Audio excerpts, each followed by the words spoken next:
Indian Prime Minister Narendra Modi inaugurated a new multi-million-dollar Ram temple in Ayodhya today.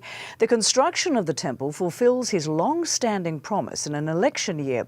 The controversial Hindu temple stands on the site of a 16th century mosque that was destroyed by Hindu nationalists in 1992, triggering riots that killed about 2,000 people. Vedika Sur joins us now live from Ayodhya. So, Vedika, what is the latest on this? Rosemary, I'm standing about 2.5 kilometers away from where the Ram idol was consecrated between 12:20 and 12:30 p.m. local time, India.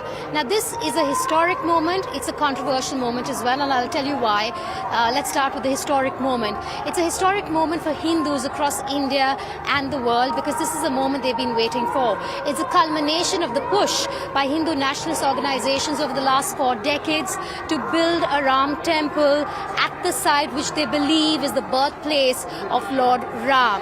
But for Muslims that we've spoken to here in Ayodhya, it is reopening old wounds because these are the people who lost their family members in the 1992 communal riots that you spoke of, where 2,000 people died after. A lot of them were family members of the Muslims who live here. They feel like second-class citizens is what they have to say. Most of them that we spoke to said that we'll be watching the ceremony from a distance.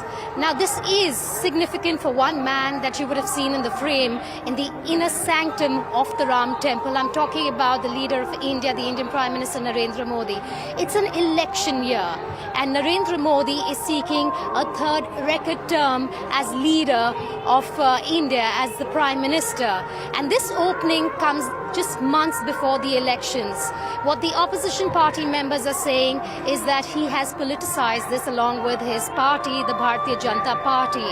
They believe that he's using this as an opportunity ahead of the elections to cash in on more votes, to consolidate the Hindu vote base that they currently also have a huge vote share of. And that's where it stands. Now, let's talk about the celebrations as well. As soon as the consecration happened, Rosemary, there were choppers that flew over the temple as well as this area. I'm actually holding one of those rose petals that fell on us here that was part of the chopper that threw rose petals out as part of the celebration. It's not only India that's celebrating this, but Indians overseas as well. Times Square, New York has also been celebrating this moment. In the lead up to the consecration, you had scores of Indians at Times Square celebrating the moment. We have images to show how that was done last night. So in conclusion, this is the moment that Prime Minister was waiting for. It was a promise he's delivered on. But there's a minority community, the Muslims, who are watching this a bit nervous, sad, and like I said, it's reopened wounds for them from the past, from 1992. Back to you.